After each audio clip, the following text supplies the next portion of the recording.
This past year, I felt quite adrift, struggling to define myself in any meaningful way.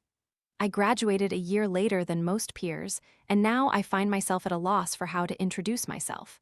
I have no idea how to define my identity after my student years. While making content is genuinely enjoyable, it doesn't give me 100% satisfaction, so content creator isn't a label I'm comfortable with. I feel like someone walking under the moon. It's not stumbling through pitch-black darkness, completely lost, but it's also not a brightly lit path where every step is clear.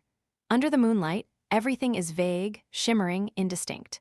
When my spirits are low, I feel incredibly lost and uncertain, seeing figures but not knowing if they're real, seeing trees but unable to distinguish them. That's my current path. Recently, my closest friend, someone I've known since kindergarten, became the first Vietnamese employee to be promoted at her foreign company.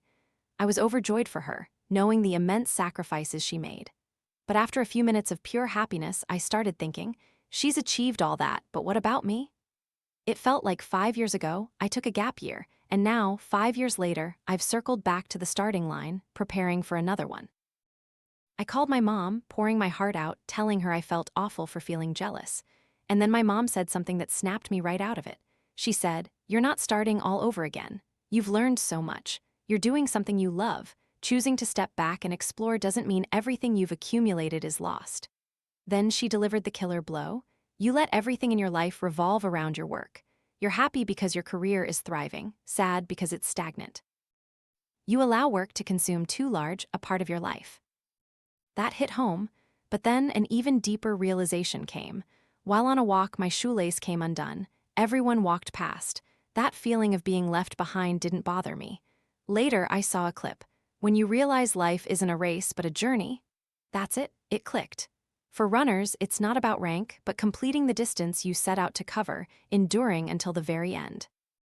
I've learned to accept myself, acknowledging I'm not where I want to be, but giving myself time to learn and improve. I want to thank myself for not giving up on me. I hope that because of all these experiences, we will win the battles we can't share with anyone. I hope 2025 will be kinder to all of us.